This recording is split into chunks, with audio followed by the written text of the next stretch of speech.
Teresa, lo mejor que tiene es que nació en la línea de la Concepción, que Jorge. Por tanto, somos paisanos de comarca.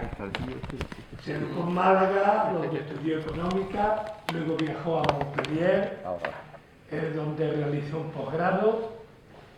Es catedrático en la Universidad de Sevilla de Economía Aplicada, investigador docente, profesor visitante en la Universidad de California. Manuel Delgado investiga modelos de economía sostenible en la que lo que más importa es la gente.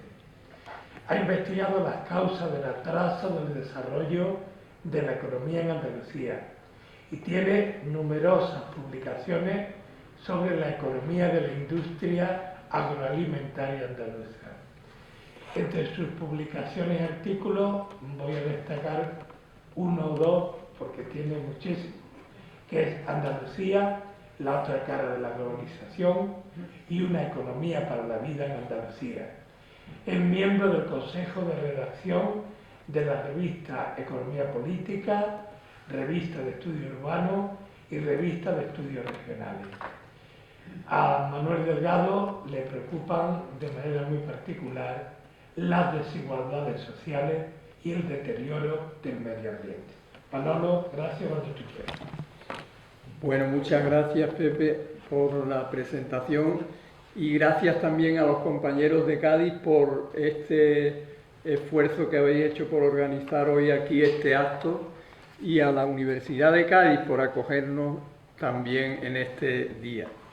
Bueno, como ya ha dicho Isidoro, el 4 de diciembre del 77 los andaluces se echaron a la calle para reivindicarse como sujeto político y reclamar al mismo tiempo las herramientas necesarias para poder resolver esos problemas, dolores que decía Blas Infante, que padecía Andalucía. Fue una especie de grito diciendo: existimos, nosotros existimos y queremos resolver nuestros problemas, queremos dejar de ser un pueblo inferiorizado, invisibilizado sobre todo detrás de esa etiqueta del atraso. Ese relato del atraso es un relato que define a Andalucía no por lo que es, sino por lo que le falta para llegar a ser lo que son otros. Y eso es una forma de negarnos, porque estamos siendo, pero no somos. Y esa negación es una negación que el pueblo andaluz en aquellos años se rebeló contra ella. Dijo: existimos y por lo tanto somos un pueblo que tiene detrás una historia y que tiene detrás una cultura. Cultura e historia que también se ha venido negando desde la ideología dominante. El 4 de diciembre entonces el pueblo andaluz quiso dejar de ser un pueblo negado y dotarse de los instrumentos que le permitieran afrontar los problemas. Pero pronto, como ha comentado Isidoro, llegó una especie de secuestro muy pronto. Y aquellas reivindicaciones que hacía el pueblo andaluz fueron reconducidas hacia los cauces institucionales y en gran medida, o en su totalidad, fueron desactivadas, fueron neutralizadas y la conciencia política, como ha comentado también Isidoro, fue adormecida, fue anestesiada. Desde entonces nos hemos ido separando de lo que eran aquellas aspiraciones del año 77, con una autonomía que ya estaba muy recortado el estatuto, pero que además las competencias que se asumían fueron unas competencias que se asumieron gracias a que estaba el PSOE aquí y también estaba en Madrid, se asumieron por debajo de su coste real, con lo cual las posibilidades de tener aquí un gobierno que resolviera nuestros problemas ya de entrada estaban bastante limitadas. En el estatuto, a pesar de esos recortes, se decía, por ejemplo, como primer objetivo, la consecución del pleno empleo y la especial garantía de puestos de trabajo para las jóvenes generaciones. Esto hoy nos puede dar hasta risa, porque bueno, hoy tenemos más de cuatro veces de desempleados de los que había en el año 77, y la juventud, pues ya sabemos cuál es la situación que tiene. Todos los indicadores, y sobre todo desde 2008 más todavía, van diciéndonos cómo se va ampliando la brecha entre Andalucía y la media del Estado. Una cifra muy llamativa es la de la exclusión social. Casi el 40% de la población andaluza está en situación de pobreza o exclusión social, en especial las mujeres. Y el trabajo asalariado se ha convertido hoy en una fuente de pobreza, en una fuente incluso de exclusión social. Y dentro de Andalucía, a mí me gustaría señalar, estamos en Cádiz, que Cádiz comparte en muchos casos, como la que más, esta situación que podemos calificar de dramática, pero que es una situación que tiene unas raíces, y las raíces tienen que ver con el carácter de sirvienta que tiene nuestra economía.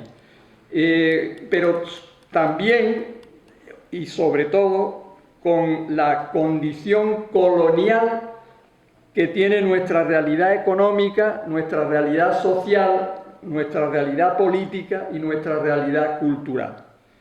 Esa condición colonial es un rasgo que marca de una manera fundamental las condiciones en las que se desenvuelve la vida en Andalucía.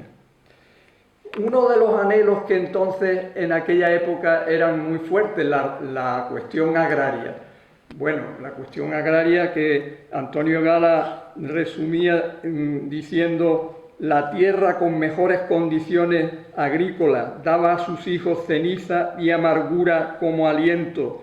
Y se preguntaba: ¿quién puede darme explicación de esta verdad atroz que cuando la medito me ensangrienta la paz y los papeles? Bueno, 40 años después, en la agricultura, vemos que hay una situación social que nos hubiera resultado difícil imaginárnosla en aquellos años. Hay casos que son ya de una gravedad, como la de los asentamientos chabolistas inmigrantes, donde viven miles de personas abandonadas a la miseria y sobreviviendo como animales, como decía el portavoz de Naciones Unidas. En la agricultura andaluza se vulneran todos los días los derechos humanos y además se esquilman nuestros bienes comunes, como el agua o el suelo, para que puedan engordar los nuevos amos. Y los nuevos amos hoy, en el caso de la agricultura, pues son los amos de la agroalimentación, como Mercadona, como Alcampo, como Carrefour, etc. Otro de los objetivos era el desarrollo industrial, que aquí eso también puede dar un poco de risa hoy, porque desde entonces la industria andaluza no ha dejado de desmantelarse. A la bahía de Cádiz, como todos habéis experimentado aquí, pues llegó muy pronto lo que se llamó de una manera eufemística la reconversión industrial, que en realidad escondía procesos de deslocalización industrial por una parte y también de adaptación a las necesidades de una situación nueva que era la de la acumulación del capital global. Y para Cádiz, pues eso ha supuesto un deterioro permanente del tejido social y del tejido económico y una disminución del empleo también continua. Es interesante subrayar que desde los años 80 el poder económico ha encontrado en el PSOE el mejor aliado para resolver los problemas que se derivaban de esa reconversión industrial, de los ajustes necesarios que había que hacer con la colaboración de las dos grandes centrales sindicales, Comisiones Obreras y UGT, que desde muy pronto en la llamada transición pues se convirtieron en una parte del aparato del Estado. Por supuesto, hoy la historia de Andalucía, la industria andaluza tiene mucha menor entidad que la que tenía entonces, no me voy a detener aquí en eso. Por otra parte, hay desigualdades como las del interior de Andalucía que se han acentuado muchísimo. Estamos ahora mismo, en términos de despoblación del medio rural, en la misma situación en la que nos encontrábamos en los años 50. Es decir, se despuebla el 75% del territorio andaluz. Digo que no nos podemos detener porque estoy haciendo simplemente una reseña de algunas cuestiones. Y otra de las cuestiones que se planteaba allí como muy importante era superar la desigualdad en las relaciones entre Andalucía y el resto de los pueblos del Estado.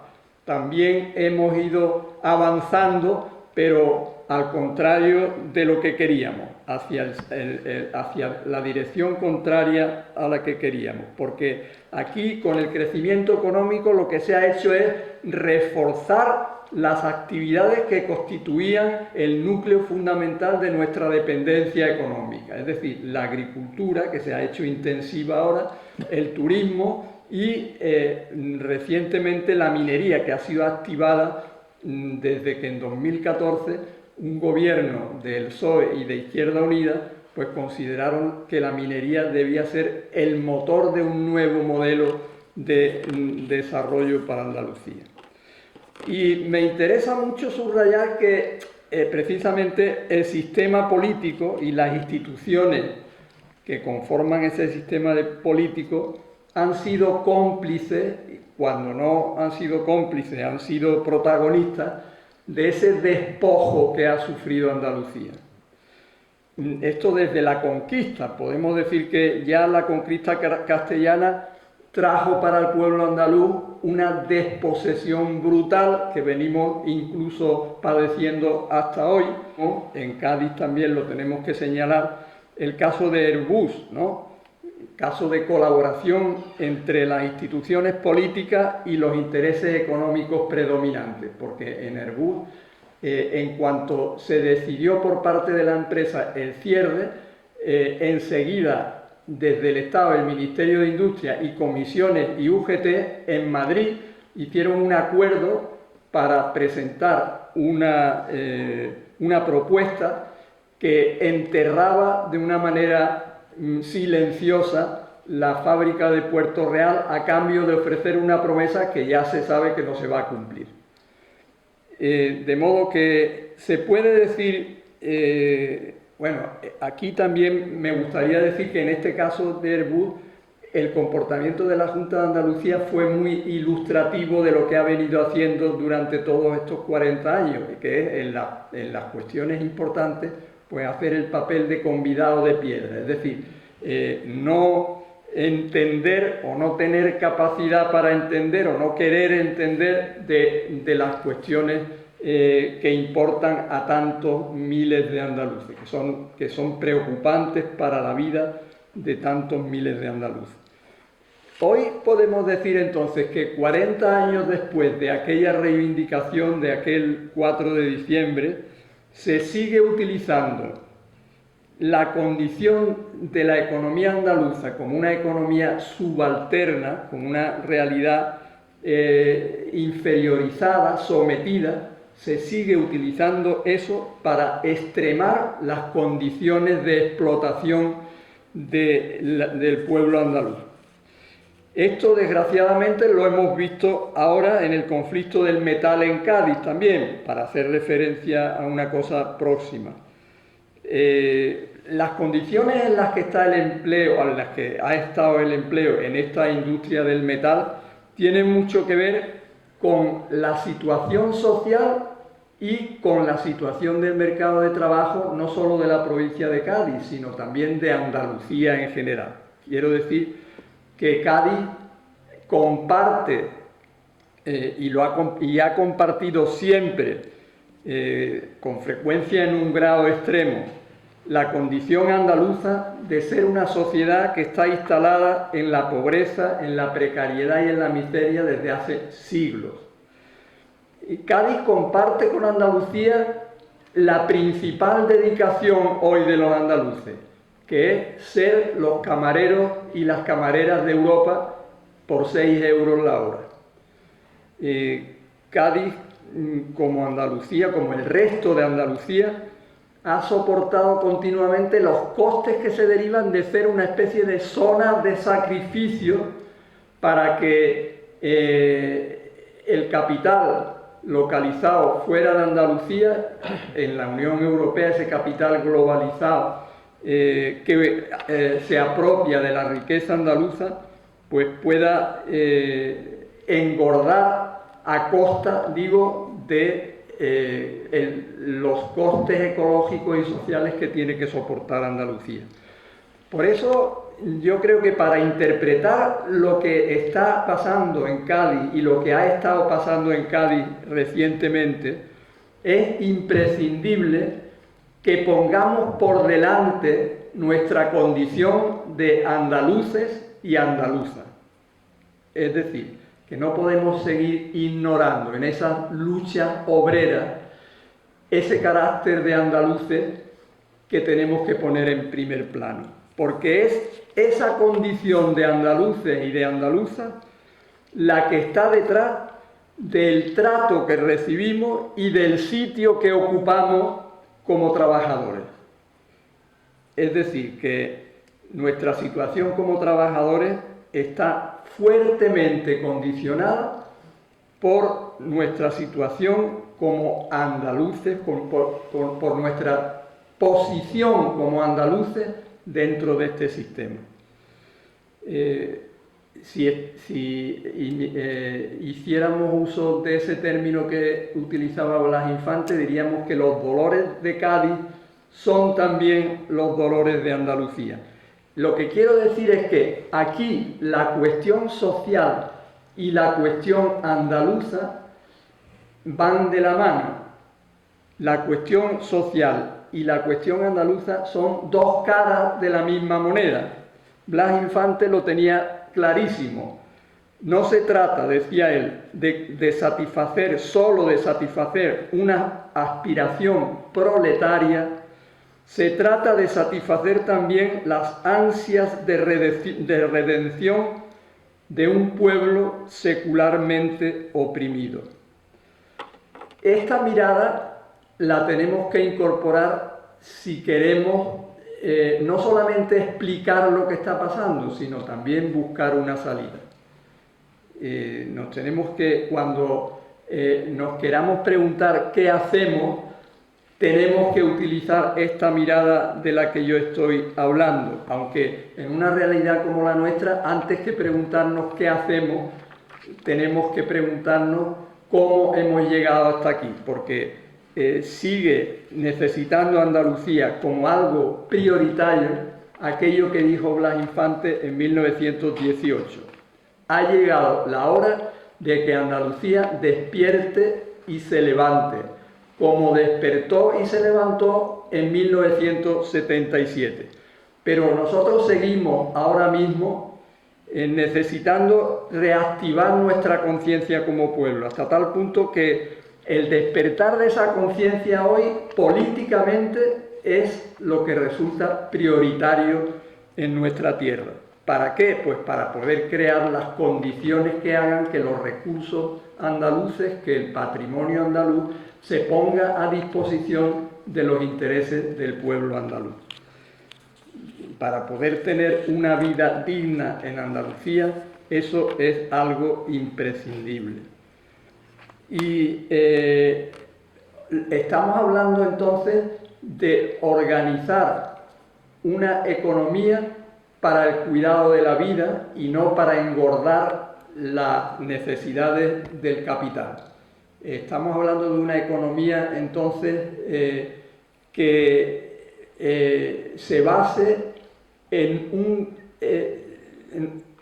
una capacidad de organizarnos y en un trabajo que vaya dejando de lado el trabajo asalariado, que es un trabajo que no nos resuelve nada, que cada vez supone en mayor medida ser una fuente de pobreza y de marginación y de dependencia, y vaya extendiéndose un tipo de trabajo mucho más controlado por nosotros mismos, mucho más autoorganizado, mucho más que nos permita ese control que necesitamos de la capacidad de decidir, que es lo que nos hace falta y que cada vez está más lejos de Andalucía. Yo lo dejo aquí ya. Muchas gracias.